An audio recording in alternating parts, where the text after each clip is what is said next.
Hey, welcome to Humans of MetaGame, a meta radio podcast about, well, the humans of MetaGame. We'll be interviewing the players and patrons of MetaGame about who they are, how they got here, why are they here, and why do they even like MetaGame? Why?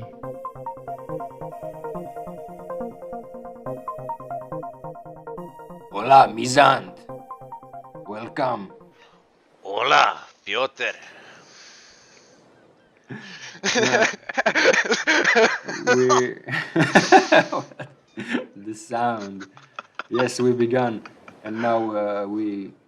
Yeah, I wasn't sure if you were like randomly speaking to me or we started recording this. Now it's officially begun. It's open. So welcome once again. Thank you for having me. How's it going? It's good. It's good.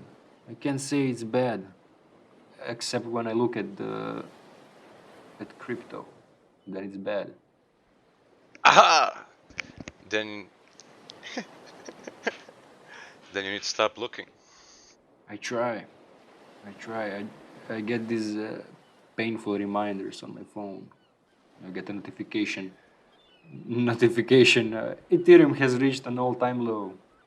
I don't want these notifications. I need to turn this off. I only like them on the way up. Yeah, that should be like, notify me only of good news. Yeah. You make me happy. Otherwise, push me some cool projects that now came to existence. But usually the coin stats only gives me the scammiest projects. And get a chance to win $10 in Binance. No coin stats, I don't want that. Alright, and how are you doing? Oh, well, I also cannot complain, I guess. Don't know which time zone I'm in actually, because I keep waking up at the weirdest of times. For some reason today I'm up from like 3:30 in the morning, and it's like 11 a.m. now. But other than that, Your brain has absorbed the how to be the most successful person ever. You wake up at 3 a.m. Don't go jogging. yeah, billionaire grind. Yeah, the billionaire Yeah. mindset. It just got you started on it subconsciously. Yeah, first thing in the morning you jog for 50 miles, you drink a glass of smoothie with the most exotic fruits, and then you set up a couple of DAOs, and then it's 7 a.m. What a glorious way to begin. And how does that work? So you wake up, you go jogging and to the gym and everything, right? Well, I actually do like the fact that I'm getting up earlier. Not that early, that's like alarming earlier. But I don't mind like getting up at like 5 a.m. That's sort of my sweet spot, let's say, because I don't know, I'm more of a morning person than a night person. I usually fall asleep when the sun goes down. But it gives me, I don't know, I'm more clear in the morning, therefore when I wake up that early, by the time most of the other peers or friends or people I know are wake up, I've already done a portion of things that I wanted to do, right? Or cleaned my backlog or whatever, done something, and then the day just started, right? So I don't know. At least on the psyche level of things, it makes it easier for me because yeah, I've done what I wanted to do. The day is only just starting, and if anything new pops up, cool. Right. Yeah, I like that. Same here. Like when I get out of bed at like 8:30 and don't decide to keep on reading, but just go straight to work. Yeah, it's not, I mean, obviously, in my case, people are already awake, but still, like, by the time it's a few, like, when I used to wake up at like noon, then by that time I'm already finished with a bunch of things. But yeah, waking up at 5, that's a whole different game. I like it, but I still won't do it It doesn't come so naturally to me. I didn't come naturally to me either. I think it's just that when I did have a job, it was a really early job when I worked on the boat, so I had to like get up at almost 5 a.m. And later when I didn't work, that time schedule kind of stuck with my body. Although I was telling myself, yeah, but you don't need to get up. I was still getting up with no alarms, no nothing. So it was kind of easier in that sense. It wasn't like, yeah, I was inspired one day and decided to change my life. It was basically just something that it simply happened, let's say. Right. Do you think it's really stuck with you like for that long? Yeah, so it seems that I couldn't recover during the winter from that time schedule, and then a new one would appear right next year when the season would start again. And that was kind of looped for what, 7, 8 years. So yeah, and I mean I didn't mind it as well, but I don't know. Once I open my eyes, I cannot like go back to sleep. So that also helps. I only fall asleep if I decide to start reading in the bed. If I try to fall asleep right away, there's no way in hell that I will manage to fall asleep. But if I start reading like 20 minutes later, it's like Yes, classic. yeah. Let's since already mentioned it, we can start that like before MetaGame, the Misanth before MetaGame. Tell us about him. Oof, a time before time. Well, I don't know. It's not like that interesting or anything like dynamic that was happening, but my not occupation, but for the longest time, what I've been doing is a tourist guide on a boat for this national park we have here. So I wasn't involved in much technical stuff, although anything that had to be digital or computerized, let's say, was managed by me.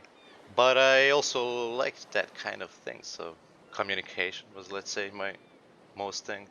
I did try like studying IT. I was actually in a uni, and yeah, I studied the first year for 3 years in a row. And that's not really free, so I don't know. It's not that I didn't want it. It's just I don't know what to say. Some parts like I loved about IT, but some parts I did not. But you need to pass everything, right? And I don't know. I can't say that I had an excuse. It's more like something that did happen. So I never actually finished it. You're supposed to say that Microsoft offered you a job and that's why you dropped out. Yeah. I went on a mountain hike and we dropped LSD, and all of a sudden it hit me that what am I doing? But I mean, to a certain degree, it was a matter of how much I'm interested, right? Because once you are interested in something, then you push for it, right? But A, I was kind of distracted. B, it was right after, middle school, so people going everywhere, hanging out everywhere, exploring everywhere. And I don't know, I've just found it heavily inconvenient and also not interested. And by the time I was conscious of my situation, it was already a time that passed. So now I can only cling on, hey, I still have time to finish it if I wish so, right? That's my last show, but yeah, that also made it so that I don't have a profession, right? Because I also went to like a general middle school. We call it gymnasium here, so it's basically, yeah, you may know a lot of different things, but you're good for nothing, really. Well, at least not on paper. It's more like one goes with the other, and yeah, I got cut in the middle simply because I never knew what I wanna be. So yeah, okay, if you don't know what I be, go to the general stuff. That's supposed to prepare you for college, and if you don't go to college, you don't have no profession. Yeah, if I went to like a middle school for painting, then I would be a painter after it, and I could maybe go finish stuff to become a master, right? But with this, you're literally a blank slate, and then you have two blank slates, right? You're right. Only your blank slate is more cleaner. It's like, yeah, it's a whole discussion, I guess, about how school systems work in general. That's why my parents convinced me to go to the trade school and become a plumber. Son, you're not gonna go to college. You hate school. I was like, yeah, you're right. I hate school. Legend. But I don't know. At the end, right? Business economic sense, it's what matters, right? Okay, now today in this day and age with the technologies and the general like public notion on how things work, you can find places where they truly claim like, hey, okay, we don't care about your papers, we care about what you do, or, right? What are your skill sets? In a like more global default way, they do look for papers, even if you want to work at supermarket, right? Right. So then having at least something that marks you that you are at least specialized in something. Because I don't know, if the whole world fall down, you can at least say, okay, yeah, but I'm a certified plumber, right? But if I had to go to being a certified plumber, I might have to kill myself. Yeah. You have to be prepared for everything. But yeah, the papers, the stupid requirements that finally aren't required anymore in this digital sphere. At least not in the where we are. Yeah, I think that's like super awesome. Let's say right before MetaGame, when I was like heavily looking into jobs, since I'm my hobby since my like first PC, immediately one of my first tabs was Photoshop because I've discovered torrenting. And I wanted to impress my mom by how many hundreds of dollars did I download for free. And so I started working in Photoshop and those kind of things. But no matter where I applied, like here, in terms of being something included in the design department, there was always the same response, right? That currently they are looking for somebody more experienced or somebody with this and that, but they may call me later, right? Except nobody called later ever. And you need one thing for the other, right? So if I cannot like do work to get work, I have no work to present, right? And most of my things were like done for a hobby. I never monetized that sort of thing. So then I was kind of left a little bit, how let's say, encouraged and discouraged, right? So it was kind of that type of discouragement that actually discourages you in the end. It's like, okay, it won't be your way, then we'll find a way. But yeah, it's so stupid with how much of these job applications are like entry level job for a designer. Requirements 5 years of experience. But it's not a entry level job. And they market that to you after middle school. It's like, yeah, I should have like opened a business in elementary school. It's like insane. Everybody needs to open a lemonade stand. Yeah, exactly. You couldn't get a obviously like a designer job because it required experience. Then you went on to do the tourist guide stuff, or was that before or after? Let's say the design stuff more aggressively came later, since like the tourist stuff is more only 5 months a year. It was from May till October, so all the time during those years. But I found it difficult. Just another reason, I guess, according to my like personality of whatnot, because there's always like Upwork, right, Fiverr, those kind of things where you can freelance as a designer or artist, whatever, right?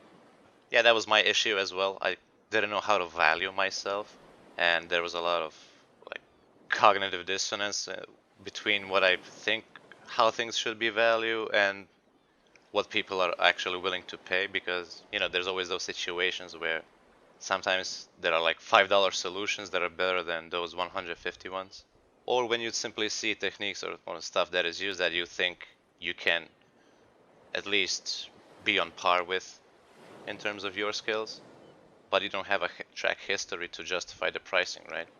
And all of those things kind of always bothered me. That's from the kind of like regular freelance type of work, right? So yeah, no career in that direction either. I found that yeah, a lot of people who get started like that are just like yeah, they make these Upwork profiles that aren't really true. Like started like that. Oh, I have a few years of experience. I know design. I know this and that. But like they only know how to work in Canva. Dual, dual profile is a scam. But they get hired obviously more than someone who's like honest like you and not gonna make a profile like that, but just gonna be like completely honest, like, oh yeah, I never did any work here, and I have no years of experience. Nice guys finish last. Yes, it is a little bit awkward. It's like, I mean, it's funny when you're like aware of it and still not changing it, right? And it's like, okay, I know that's a problem. I should then act this way if I to be part of this or profit from this, but it still doesn't happen. It's kind of, I don't know, the awkwardness gets the best of you. At least you don't get into weird situations where you are committed to work that you are incompetent to do. Yeah. Oh yeah, it's stress. It's kind of a bummer. But yeah, you were a tourist guide, and then you were trying to do this, but then you were also like really kind of frustrated with the tourist stuff and wanted to transition away from that and do more of design stuff, video editing stuff, and that sort of thing. And you were looking online. And yeah, how did it go from there to MetaGame? Well, yeah, obviously I was looking for a way out of the loop because let's say the issues I had with those jobs is exactly those regular issues that people have with the old type of collaborating and working, which is there were certain aspects of the job that I really hated and everybody else hated, but it was like that for some reason, right? Or one person, right? And it was frustrating me the way everything was handled. And since I've been always like doing photoshopping, photo manipulation, like video editing, After Effects, special effects on the side. Yeah, that's when you invited me if I would like to do something like for MetaGame. You spoke about it before. I didn't actually at the time realize the scope and what is actually happening. I had a completely like different idea. I was thinking that yeah, you were looking for some kind of video editor, and I said, okay, I know the tools. Yeah, why not? I have nothing to lose, right? I don't have a job anyways. No applications. Like all the applications were either not, most were not responded. Some like directly rejected. So I could afford, I guess, to spend my time with zero expectations, right? I don't live on the street. I live with my mommy and my sister. So it was like a leap of faith of sorts, without even realizing what is happening here in the full sense of things. I came with the mindset of like regular working, right? I thought, okay, how much will I be paid, right? What is the scope of work, or how does that work? And everything was like, hey, don't worry, we'll decide, you'll see. If it's valuable, it's gonna be okay. And I was like, it's like, okay, I guess. So do I post this here, or do I emoji that there? What exactly needs to be done? I don't know. How much will I get paid? I don't know. Yeah. I was like, what the fuck? I was yeah, it was a little bit stressful, I gotta say, because in general, I was concerned about my behavior here. How should I act? How should I behave? Report this here, or say that there, or leave this emoji, don't leave that emoji. I was like, okay. But yeah, that's my, let's say, initial drop. I was supposed to splice up podcast videos for like Twitter and similar shortcuts, and that spiraled from there. Many things. Yeah, in the beginning, that I was like, oh, there's only that, but what else can I do? Is there like more things that I could work on? Because this is like maybe a few hours per week thing. You didn't see any other ways that you could contribute until you actually joined and started attending the calls. Yeah, oof, that was nightmares for me. I was always sweating when the calls should happen. Oof, well, I was like praying not to be called out or anything, not to have to speak. It was insane. It until I was, I think, yeah, I don't know how I came into like a community gathering. I remember, and then all of a sudden, I think Hamad called me out. Like, welcome, we got like new members. Back then, there wasn't like so active in terms of who's dropping in our Discord and joining MetaGame. And I was like, ooh, oh, and I was like, so sweating. My mouth was dry, of course, and I was like, what do I say? And I was like translating it from like Croatian to English, and what should I say? And at the same time thinking, oh man, what the fuck am I saying? This is awkward. What does this have to do with anything? Just say, hey, I'm Misanth. hello. But I don't know, and then that was also I think recorded or something, and I sunk man that day. It was a traumatic experience. But yeah, and then we had like organized workshops, etc. with I think deep work, where we try to focus and spit out things, what will happen, who will take up which things, right? So, and one of the things was like well-being and stuff, and I was like, nobody put their name under that, so it's gonna be Misanth, and that's how it moved from videos, let's say. From videos to innkeeping, the cool word for community stuff, or they call them community managers, but nobody likes the M word in crypto. Yeah. Yeah, in general. Like, we're all micromanaging each other all the time, but we hate like official managers, right? That's like, no, that's a no-go. But yeah, it went in line, right, with my tourist guiding, I guess.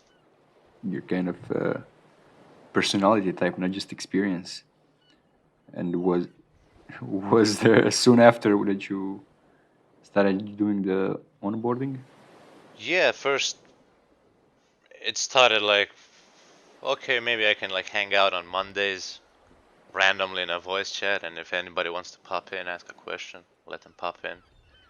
And also at the same time, some like other spaces and DAOs, they started forming their cohorts, right, etc., etc., and we were having the better onboarding rate as well.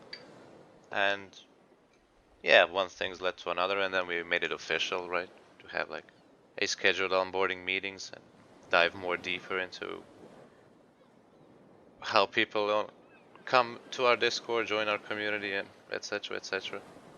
And then we decided to adopt a similar practice, and you became the onboarding champion, which was obviously a supernatural role for you given your past experience.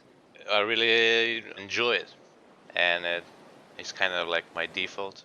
And as I said, in general, I was like frustrated with how just information is handled and how like people handle each other in a collaborative sense.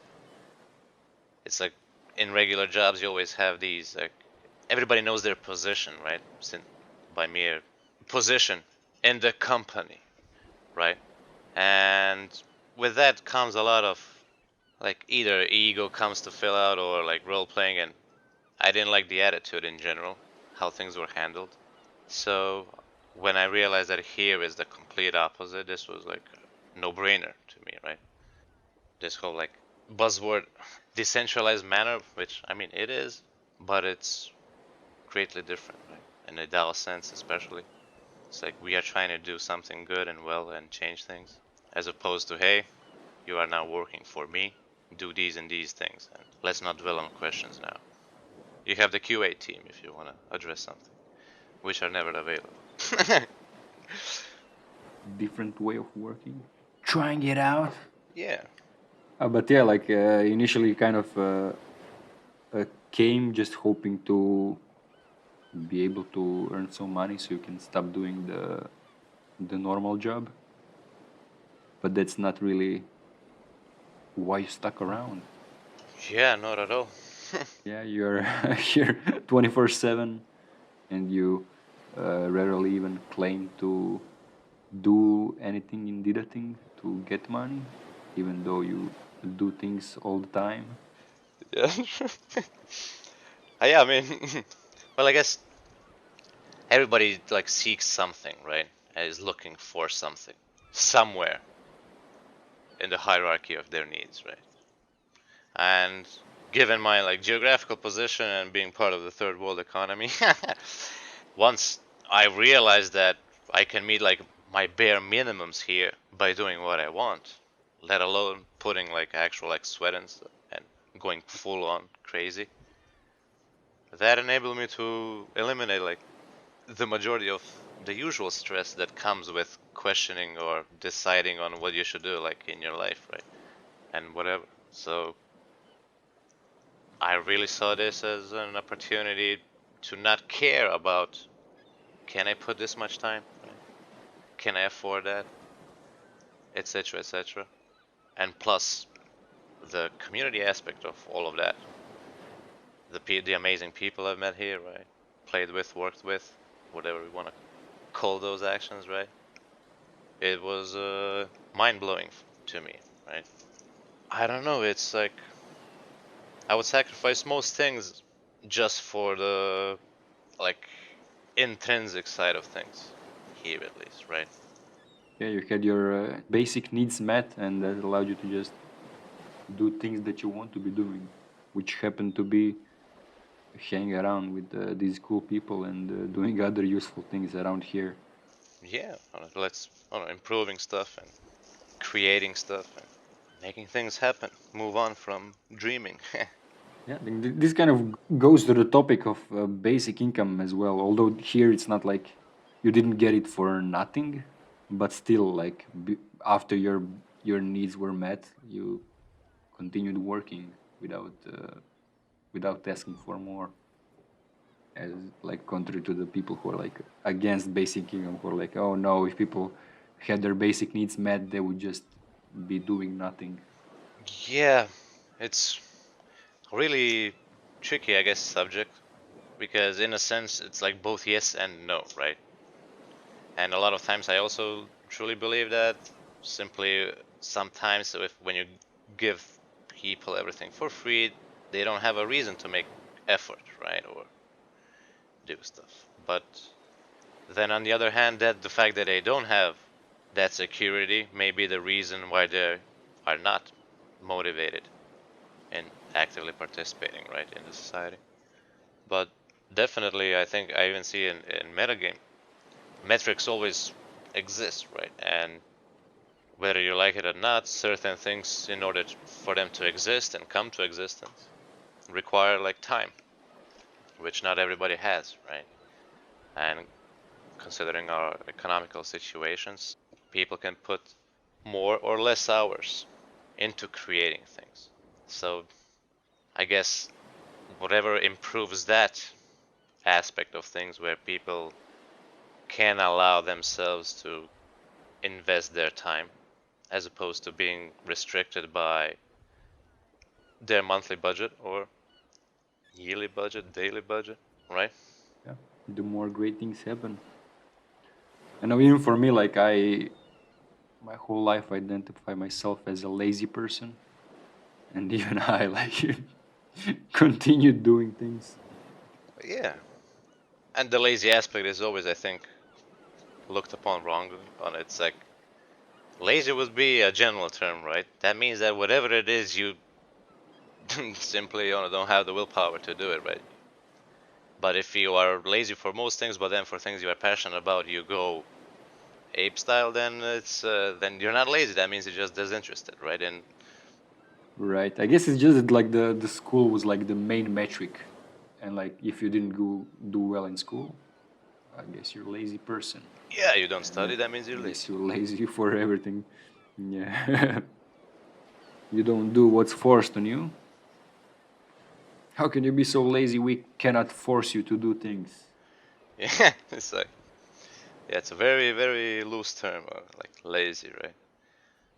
But yeah, you got your needs met. You stayed for the community, and what else? Like, what are your hopes? Like, what do you hope to achieve here, or what do you hope that we will achieve together, or what keeps you here besides the community itself?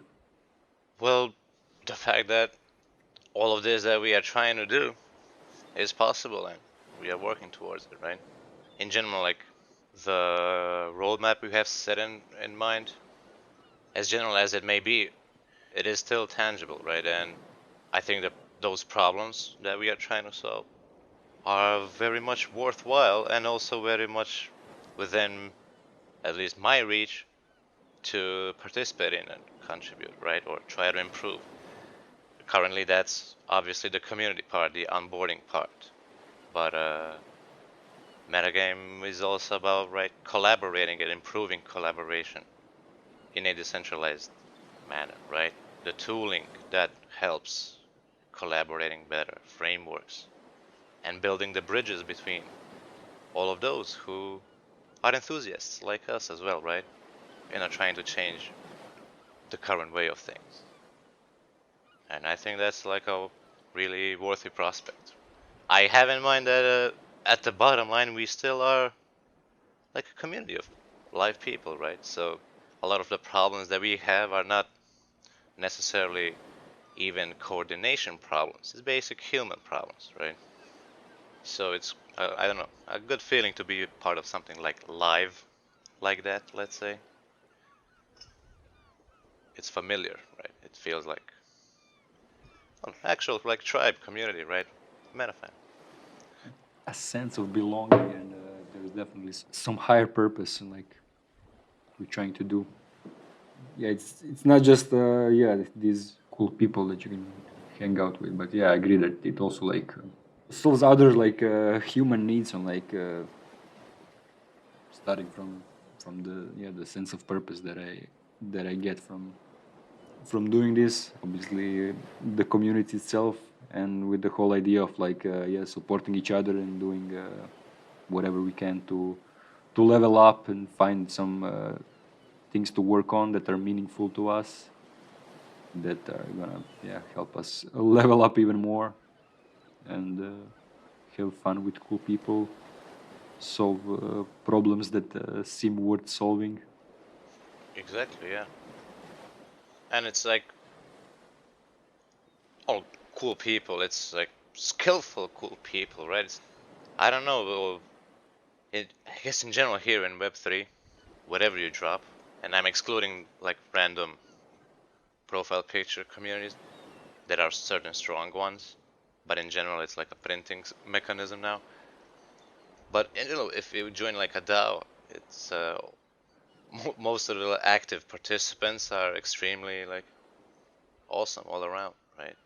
With whatever they are doing, the way they think, right? It's a lot of different minds and mindsets, and all of this is really new. Like it's basically a formation of culture, I would say.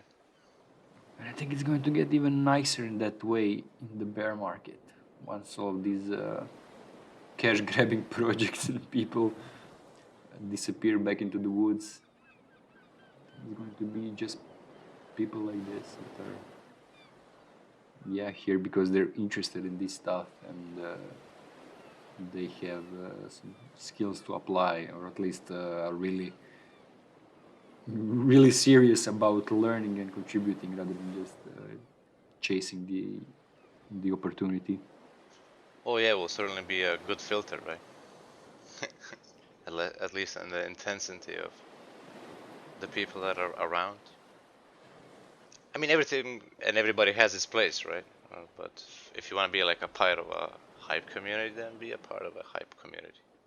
But that's just a part of everything that is happening, right? It's problems when those cultures clash within themselves, I guess. When problems arise, right? One part is thinking way number one, and the other part is thinking way number two. Or when these aren't combined, there's like there's hype here and there's actual things happening here, and there's a little crossover in getting things to happen where the hype is, or getting hype where things are happening. And sometimes they come up with like clever ways, right, of actually raising funds, which can then be utilized in a different way, right, with a different purpose or whatnot. And it's, of course, maybe a lot of those projects do have like something like pure in mind. It's just that by time, most of it I think will crumble. The strong ones will remain. But now, I guess a day there's like 100 discords being made about NFT projects on various chains, with 10,000 of them available, right? The formula is being juiced like massively. And then it brings damage to the general public opinion on NFTs, because all you can see on NFTs are like, I don't know, OpenSea scams, right? Or this NFT dropped and made this much money and clogged this much ETH and burned this much ETH, and then of course you'll get out of those salty Twitter comments and from like the general active public resentment because where's your copy paste now? I can just screenshot. When the actual technology behind NFTs is glorious, but it's being neglected. So much hate for NFTs these days. But yeah, it feels totally like the ICO bubble in 2017. There was like real innovation, but it's being overshadowed by like all these scammy cash grabs, and then that's what the public latches onto, and it gives everything a bad rap. Yeah. And then, people then are careful. Then distrust is built up, etc. Which I guess at the end of the day means that something is happening, right? Something is being born, because if everybody was yes or no, then it's not good. So when you have controversy, it keeps it alive, I guess. So perhaps as time goes by and these projects grow even more, and the NFT functionality in general is being fully utilized, we will all come to the realization. Yeah, as more actually good things pop up, hopefully then they will overshadow these. I mean, NFTs are kind of getting this adoption, but there's still so much bullshit. But it's also like, yeah, people say that yeah, NFTs will bring the mainstream adoption, and to some degree they will. But what kind of NFTs and for what purpose? Like most of them are just they literally do nothing. Like the ICO bubble, at least I felt like okay, these ICOs have white papers and they at least say that they will do something useful. But with these, most of them are just like, yeah, you can buy it, you can hold it. There's no plans for making anything more out of it. And then what seems to be getting most adoption is like the big, or maybe not the most, but at least most attention is like when the big companies decide, okay, we're like a 20 years old company, but we launch NFTs and drop them to our quote unquote community. Yeah, desecrate Stan Lee, etc. But I can maybe get collectors, right? So maybe it's a way for those kind of people to hop into Web3 on a point blank, right? Doesn't know what is a wallet, doesn't know what is this, but they heard of this crazy thing where you can collect stuff, right? So maybe like their first entry will be, yeah, some kind of NFT project on OpenSea. They see it on Twitter, then maybe realize, oh, but there's actual communities being formed around this. Then maybe digs a little bit over that side, and then it's reads an article, NFTs are, blah, blah, blah, and then the rabbit holes of rabbit holes of rabbit holes. I can maybe understand that point, but then again, since like there's financial implications, it can be dangerous. That's a good point. Like even if they get a really shit NFT, it might get them to like learn more about NFTs, and then when they learn about NFTs, they find out about the blockchain, and then yeah, just the rabbit hole swallows them, unless they get infected by the hate for NFTs, the hatred. Exactly. And there's a lot of influencers, of course, who also participate in the damage when they like shill or create their own projects. Now also every other bigger name makes their own community NFTs, right? And yeah, if the prices were acceptable, that's fine. But a lot of times, you always see like Board the Act Club, Board API Club, Board API Club, and then people think that their next like My Little Ponzi pony may also be sold one day for 600 ETH, right? But in actuality, it's like a dying community made from nothing to profit on the actual trend. I don't know, some kind of actor running their own NFT stuff. Not that there aren't maybe good ones. I'm just saying that a general trend, mainstream. Yeah, the exact same shit as before. People like oh, this coin is worth 0.001 cent, and if it just gets to $1, Yeah. I'm not gonna buy Ether or Bitcoin because this one costs almost nothing. But when PFP NFTs on an Ohm bonding AI, That'd be very good.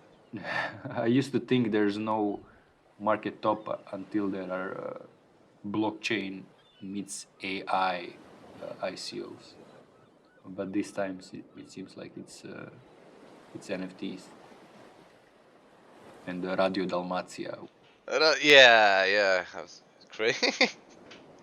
And that was on Solana. God damn, I didn't even know that. Yeah, I guess metaverse is the theme. And there's actually a lot of cool stuff happening with like NFTs mixing with metaverses and stuff and VR shit and cool thingies and what Metafactory is doing as well. The digi-physical compartment. Yeah, I think that whatever comes out of the next bear market will be pretty mind blowing. Hopefully more open source tools, right? Copycats of existing ones. Or the latest ones that like things that to replace Google Calendar, to replace Google Meets. I feel like in that regard, we're kind of still in a place where a lot of projects are just making like a Web3 equivalent of an existing tool. We're just like, okay, this is the exact same tool, but now it has a login with MetaMask. Ah, yeah, you're absolutely Like right. there's a lot of unique tools as well, but it feels like a lot of them are like coming from that angle right now. And then the next wave is when we like get like all these completely new things that kind of either merge all of these ideas from before or at least like make them in a more unique way or something. But we're getting there. Like it feels great to finally have these Web3 alternatives to Web2 tools that are starting to pop up, because yeah, for all of these years we've been building all of this Web3 stuff, but yeah, using just all the existing closed source Web2 tools. Yeah, exactly. You are running on these services, on that services, right? This is hosted here also by a centralized service. Oh, we're building a DAO. It's on Discord, and we have a node running on AWS, Yeah, and it's all promoted on Twitter. yeah, and our notes are in Notion, and here's our YouTube channel. Yeah, exactly. I'm really looking forward to getting rid of Discord. I think that's going to be glorious. Yeah, we hope for something like that to exist. I guess it always comes down to storage, right? For these kind of instant messaging stuff. Or somebody is hosting all of this infinite data and paying for it, and it's not us. It's 10 cent. Exactly. Yeah. So that would be super awesome because we are still very dependent on all things. Yeah. At least these new tools. Yeah, all the legacy infrastructure. Yeah, and that was the word I was looking for. But yeah, slowly on here and there, it's good to see like these dApps pop up that could replace what you're currently using, right? Especially on now, well, with the latest that's most fresh in my mind, when we had Meet with Wallet and Huddle. Those are excellent things like D-Work, right? It feels like the stack will almost be full, right? If somebody comes up with a Notion that's open source, it's like, mwah, it'll be everything you need like for collaborating. Like you have a place to meet in video and discuss, you have a place to track your tasks and do payments with escrows, etc., etc. You can have Web3 implications via wallet connections, NFT gating, right? Token gating, connecting, a scheduler, right? Availability, and then my meta. Main hope is that yeah, all of these will be easier to integrate with each other. So we don't like continue with this. Like if we had a Discord alternative, we would still have like these servers and channels, and that's it. And then if we have a Notion, it's just Web3 Notion, or like a D-Work, or like a Web3 Twitter. But then you still have all of these different places that you need to navigate in between. Like in my ideal world, you'd have a tool that's like it has chat channels, but then you click the dashboard and you have the dashboard, and then you have some like inter-community stuff, so that not all of the communities are like completely separate in their own servers. And instead of a channel, you maybe have a Kanban board on one of the buttons that you're going to want to be able to compose something like this, because there can't be one single company that's going to, or DAO that's going to produce all of these, but we can try to assemble these pieces. Yeah, the fact that there's now a platform for everything, everything is in 3,000 different places. I'll go here, oh yeah, for this go there, oh for this go here. So the more like interoperable and integratable they are, the better. It would be cool to like have a custom front end that doesn't affect, right, the things you just arrange, basically where you want your focus to be, right? I want to track these things, I want to track that, right? I want to track the calendar, I want to track these discords, I want to track this application, that application, so that everything is in one place instead of, yeah, having 3,000 tabs opened in 7 windows. Yeah, we kind of have that with Zapper and Zerion for like the DeFi stuff. Now we just need it for everything else. Yeah, same thing, right? And even those like don't have like messaging. We should just do a mashup of all of that in one dApp that isn't the owner of the other dApps, it just interconnects the different ones, right? Add block. Add block to your dashboard. Right, you just integrate any dApp directly into it. Maybe it's a chat channel, maybe it's like some NFT thing, maybe it's whatever. You can just add it to this interface. You don't have to go to this whole other website. Yeah, here's a conference play, here's your DeFi section. MetaOS. Yeah. We kind of wrapped it up. We went through some history, to some like what we think about MetaGame, what keeps us here, and what we are looking forward to. Is there anything else that you wanted to touch on? Any final words? Well, I would say that we should be aware that although we cannot forever keep saying, oh, this is still new, this is still new, we still can't say it at this moment now. It is everything still new, meaning that there is a certain culture forming that is intertwined with this whole tech stack, right? And those who are here now, and especially those who were here before, kind of have a responsibility of showing new ones, newcomers, what is the way, and expressing the values you think should be upheld, and what we do think is valuable or isn't valuable. And you should always feel free to express your opinion on what is and what isn't right, and not be afraid of like giving feedback or being the devil's advocate or going against the grain, right? Saying unpopular opinions, because after all, we are still building all of this, and any kind of input is valuable. So there's either two ways to go about it, right? Either help the whole experience for everybody, or just live the experience. Well said, well said. Yeah, I have a feeling that like we look down upon the people who are like trying to cash grab, but we're at the same time not really doing a great job at explaining to people why we are here, and like why this whole space matters and what we think is the potential and all that. And also at the last point I touched upon was people who joining who like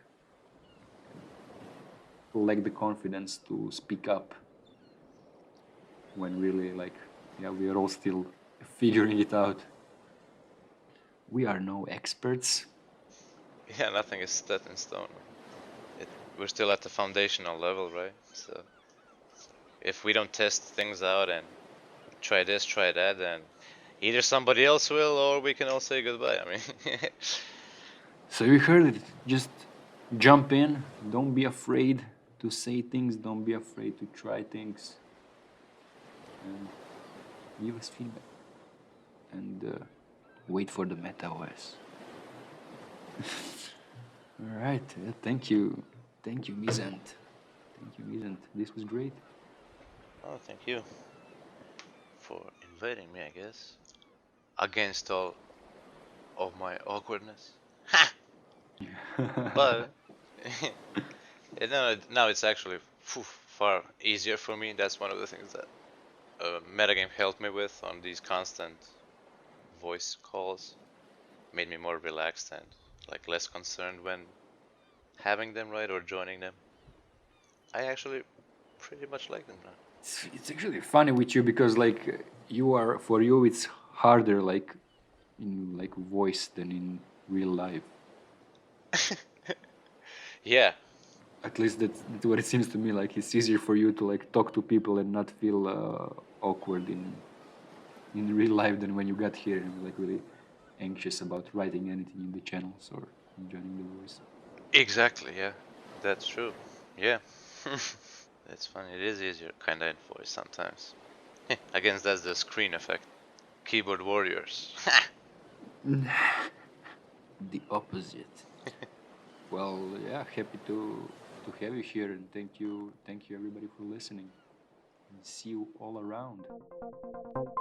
Bye bye. Bye bye.